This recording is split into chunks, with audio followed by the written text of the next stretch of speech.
നമസ്കാരം.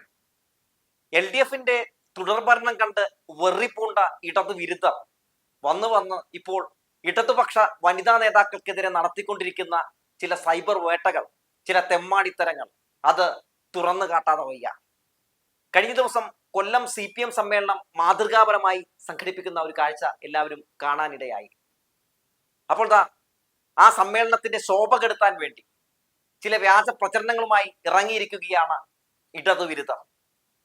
ചിന്താ ജെറോമും വനിതാ നേതാക്കളും കരിങ്ങാലി വെള്ളം കുപ്പിയിൽ കുടിക്കുന്ന ദൃശ്യങ്ങൾ മാധ്യമങ്ങളിലൂടെ എല്ലാവരും കണ്ടതാണ്. അത് കരിങ്ങാലി വെള്ളമാണെന്ന് മാധ്യമങ്ങളിൽ പറയുന്നതും നമ്മൾ കേട്ടതാണ്. എന്നാൽ അത് ബീറാണ് കുടിക്കുന്നത്. സമ്മേളന നഗരിയിൽ ദാഹമകറ്റാൻ വേണ്ടി സഖാത്തികൾക്ക് കൊടുത്തത് ബീറാണ്. കണ്ടില്ലേ പാർട്ടിയുടെ പോക്ക്, ഇതാണ് കേരളം എന്നൊക്കെ പറഞ്ഞ് ഇടതു വിരുദ്ധർ ജനങ്ങൾക്കിടയിൽ തെറ്റിദ്ധാരണ പടർത്താൻ വേണ്ടി കാണിച്ചു കൂട്ടുന്ന പേക്കൂത്തുകൾ നമ്മുടെ പ്രമുഖ മാധ്യമങ്ങൾക്ക് റിപ്പോർട്ട് ചെയ്യാൻ മടിയുണ്ടാകും. പക്ഷെ ഇതാണ് തുറന്നു കാട്ടേണ്ടത്, ഇതാണ് റിപ്പോർട്ട് ചെയ്യേണ്ടത്, ഇതാണ് മാധ്യമ പ്രവർത്തനം എന്ന നല്ല ബോധ്യമുള്ളത് കൊണ്ട് ഈ വാർത്ത പ്രേക്ഷകരുടെ മുമ്പിലേക്ക് എത്തിക്കുകയാണ്. നമുക്കറിയാം, സമ്മേളനങ്ങൾ നടക്കുന്ന സാഹചര്യത്തിൽ ഇടതു വിരുദ്ധരായിട്ടുള്ള വലതുപക്ഷ മാധ്യമങ്ങളും BJP മാധ്യമങ്ങളും അതുപോലെ തന്നെ കോലീബി സഖ്യവും അത് തകർക്കാൻ വേണ്ടി പല കുപ്രചരണങ്ങളുമായി രംഗത്തേക്ക് ഇറങ്ങാറുണ്ട്. എന്നാൽ എല്ലാ അതിർവരമ്പുകളും ഭേദിച്ചുകൊണ്ടാണ് ഇക്കുറി രംഗത്തേക്ക് ഇറങ്ങിയിരിക്കുന്നത്. എന്തായാലും ചിന്താ ജെറോമും വനിതാ ഇടതുപക്ഷ നേതാക്കളുമൊക്കെ ബീർ കുടിക്കുകയാണെന്ന രീതിയിൽ വ്യാജ പ്രചരണം നടത്തിയ ആ ടീമുകൾക്ക്, ആ വ്യാജന്മാർക്ക് തക്കതായ ഒരു മറുപടി ചിന്താ ജെറോം ഇന്ന് സമൂഹ മാധ്യമങ്ങളിലൂടെ കൊടുക്കുന്നുണ്ട്. ഫേസ്ബുക്കിൽ ചിന്താ ജെറോം എഴുതിയ ആ പോസ്റ്റ് ഞാൻ ഒന്ന് വായിക്കാം. ഇങ്ങനെയാണ് തുടങ്ങുന്നത്: കരിങ്ങാലി വെള്ളക്കുപ്പി കാണുമ്പോൾ ബിയറാണെന്ന് തോന്നുന്നവരുടെ മനോനില പരിശോധിക്കണം. CPM കൊല്ലം ജില്ലാ സമ്മേളനം വളരെ മാതൃകാപരമായ രീതിയിലാണ് സംഘടിപ്പിക്കപ്പെടുന്നത്. ഇത് മറച്ചുപിടിക്കുന്നതിന് കൂടിയാകാം ബോധപൂർവം അർത്ഥശൂന്യമായ ചില പരിഹാസങ്ങളും വിമർശനങ്ങളുമായി ഒരു കൂട്ടർ ഇറങ്ങി പുറപ്പെടുന്നത്. വരും കാലത്തിന്റെ രാഷ്ട്രീയ ബോധ്യങ്ങളെയും സമരരൂപങ്ങളെയും നിർണ്ണയിക്കാനുള്ള പ്രധാനപ്പെട്ട ചർച്ചകളുടെ ഇടമാണ് പാർട്ടിയെ സംബന്ധിച്ച് ഓരോ സമ്മേളനവും. പ്രയോഗത്തിന്റെ പ്രത്യയശാസ്ത്ര രൂപമാണ് മാർക്സിസം. ഗ്രീൻ പ്രോട്ടോകോൾ പാലിച്ച് ഹരിത രാഷ്ട്രീയത്തിന്റെ മാതൃകാ പാഠങ്ങൾ പകർത്തിയാണ് പാർട്ടിയുടെ സമ്മേളനങ്ങൾ വിഭാവനം ചെയ്തിരിക്കുന്നത്. അതിന്റെ ഭാഗമായാണ് പ്ലാസ്റ്റിക് കുപ്പിവെള്ളം ഉപേക്ഷിച്ച് പുനരുപയോഗിക്കാൻ കഴിയുന്ന കുപ്പിയിൽ കരിങ്ങാലി കുടിവെള്ളം സമ്മേളന നഗരിയിൽ വിതരണം ചെയ്തത്. ഇതിന്റെ ചിത്രങ്ങൾ ബിയർ കുപ്പിയാണെന്ന മട്ടിലാണ് സോഷ്യൽ മീഡിയ ഇടതുപക്ഷ നന്നാക്കികൾ പ്രചരിപ്പിക്കുന്നത്. സത്യാനന്തര രാഷ്ട്രീയത്തിൽ എങ്ങനെയാണ് അസത്യങ്ങൾ പ്രചരിപ്പിക്കപ്പെടുന്നത് എന്നതിന്റെ സാക്ഷ്യമാണ് നിലവിലെ ബിയർ കുപ്പി പരിഹാസം. പുള്ളിപ്പുലിയുടെ പുള്ളികൾ ഒരിക്കലും മായില്ല എന്ന് ബോർഹസ് പറഞ്ഞതുപോലെ രാഷ്ട്രീയ അന്ധത ബാധിച്ച ഇടതുപക്ഷ വിരുദ്ധർ, അസത്യ പ്രചാരകർ കള്ളങ്ങൾ തുടർന്നുകൊണ്ടേയിരിക്കും.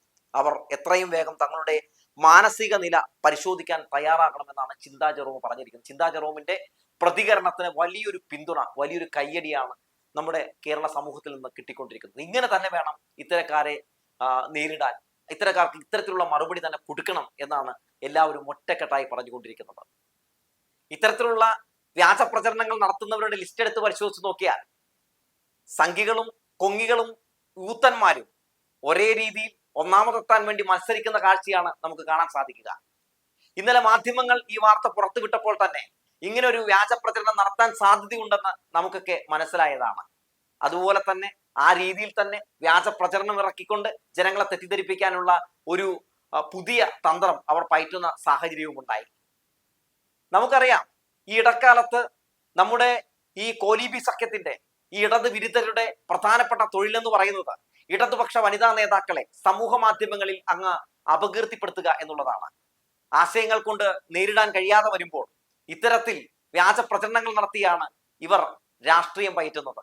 ഇതെന്ത് രാഷ്ട്രീയമാണ്? ഇതിനെ രാഷ്ട്രീയമെന്ന് നമുക്ക് പറയാൻ കഴിയില്ല. നെറികെട്ട, ഒരിക്കലും മാതൃകയാക്കാൻ പോലും പാടില്ലാത്ത ഒരു രാഷ്ട്രീയമാണ് കോലീബി മുന്നോട്ട് വയ്ക്കുന്നത്. ഒന്നാലോചിച്ച് നോക്കൂ, ഒരു സ്ത്രീയെയാണ് സമൂഹ മാധ്യമങ്ങളിൽ വലിച്ചു കീറാൻ വേണ്ടി ഇട്ടുകൊടുക്കുന്നത്. എന്നിട്ട് ഇതേ പാർട്ടി തന്നെ, ഈ ഊത്തന്മാരും ഈ കോലീബിയും പറയുന്നു ഞങ്ങൾ സ്ത്രീകൾക്കൊപ്പമാണ്, സ്ത്രീ പ്രാതിനിധ്യത്തിന് വലിയ പരിഗണന കൊടുക്കുന്നവരാണ് ഞങ്ങളെന്ന്. ഇങ്ങനെയാണോ നിങ്ങൾ പരിഗണന കൊടുക്കുന്നത്? ഇടതുപക്ഷ വനിതാ നേതാക്കൾക്കെതിരെ ഇത് തുടർച്ചയായിട്ടുള്ള ആക്രമണമാണ്. ഇതിനെ നിയമപരമായി തന്നെ നേരിടേണ്ടതുണ്ട് എന്നാണ് എനിക്ക് പറയാനുള്ളത്. ഇത്തരത്തിലുള്ള സംഭവങ്ങൾ നടക്കുമ്പോൾ അത് റിപ്പോർട്ട് ചെയ്യാൻ നമ്മുടെ പ്രമുഖ മാധ്യമങ്ങൾ വിസമ്മതിക്കുന്നത് വേറൊന്നും കൊണ്ടല്ല. അതങ്ങനെ നടക്കട്ടെ എന്ന്, അതങ്ങ് തുടരട്ടെ എന്ന്, ഇടതുപക്ഷ വനിതാ നേതാക്കളല്ലേ എന്ന ചിന്തയാണ് അവർക്ക്.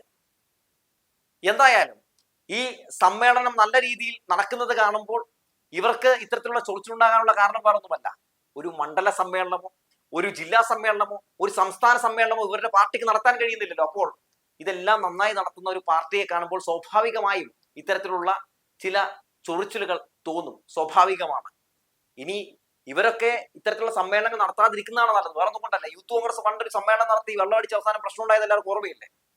നാട്ടിലെ സമാധാനം നശിക്കാതിരിക്കും, അതുകൊണ്ട് ഇവർ നടത്താതിരിക്കുന്നതാണ് എന്തുകൊണ്ടും നല്ലത്.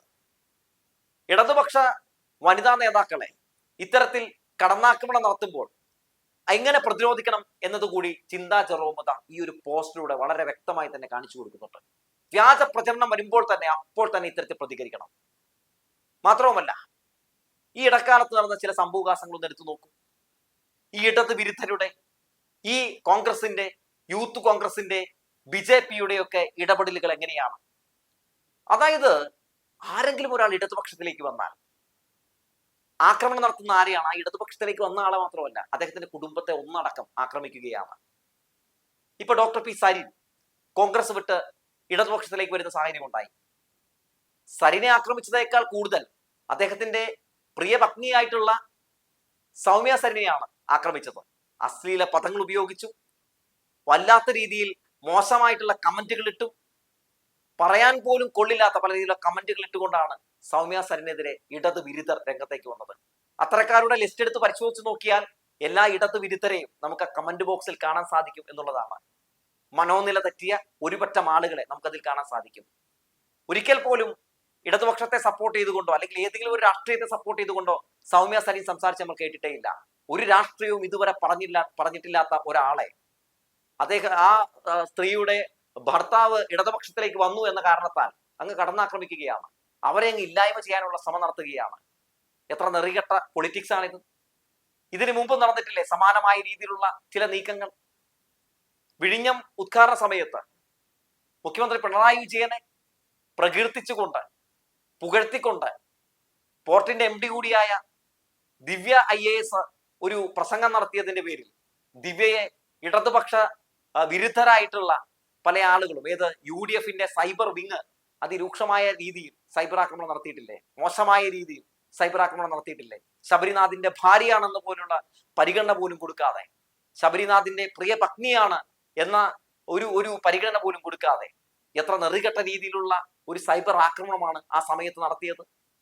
അപ്പോ കോൺഗ്രസിനെ സംബന്ധിച്ച് അല്ലെങ്കിൽ ഈ ഇടത് വിരുദ്ധരെ സംബന്ധിച്ച് അവർക്ക് ഇത്തരത്തിലുള്ള സൈബർ ആക്രമണങ്ങൾ നടത്തുന്നൊന്നും പുത്തിരിയല്ല, അത് അവരുടെ ശീലമാണ്. ഈ ശീലം നമ്മളെല്ലാവരും മനസ്സിലാക്കേണ്ടതുണ്ട്. ഇത്തരക്കാരൊക്കെ നമ്മുടെ സംസ്ഥാനം ഭരിക്കുന്ന സാഹചര്യം വല്ലതും ഉണ്ടായിട്ടുണ്ടെങ്കിൽ എന്താകും അവസ്ഥ എന്ന് ഞാൻ പറയേണ്ട കാര്യമൊന്നുമില്ല. എന്തായാലും ഇത്തരത്തിലുള്ള സംഭവങ്ങൾ വീണ്ടും വീണ്ടും ഇടത് വിരുദ്ധരായിട്ടുള്ള ആളുകളുടെ മനോനില തുറന്നു കാണിച്ചു തരുന്ന ഒന്ന് തന്നെയാണ്. ഇത്തരത്തിലുള്ള സംഭവങ്ങൾ ഉണ്ടാകുമ്പോൾ അതിനെ പ്രതിരോധിച്ചുകൊണ്ട് ഇടതുപക്ഷ വനിതാ നേതാക്കൾ രംഗത്തേക്ക് വരുന്നതും മറ്റുള്ളവർക്കും ഒരു പ്രചോദനമാണെന്ന് എടുത്തു പറയാതെ വയ്യ. മാങ്ങയുള്ള മാവിലെ കല്ലെറിയൂ എന്ന കാര്യത്തിൽ ഒരു തർക്കമൊന്നുമില്ല. അതുകൊണ്ടാണ് ഇവർ നിരന്തരം കല്ലെറിഞ്ഞുകൊണ്ടിരിക്കുന്നത്. എറിയുന്നവർ എറിയട്ടെ, പക്ഷേ അതിർവരമ്പുകൾ ഭേദിച്ചാൽ ഈ രീതിയിൽ തന്നെ വേണം പ്രതികരിക്കാൻ. നിയമപരമായി ഇവരെയൊക്കെ നേരിടുന്നതും എന്തുകൊണ്ടും നല്ലതാണ്.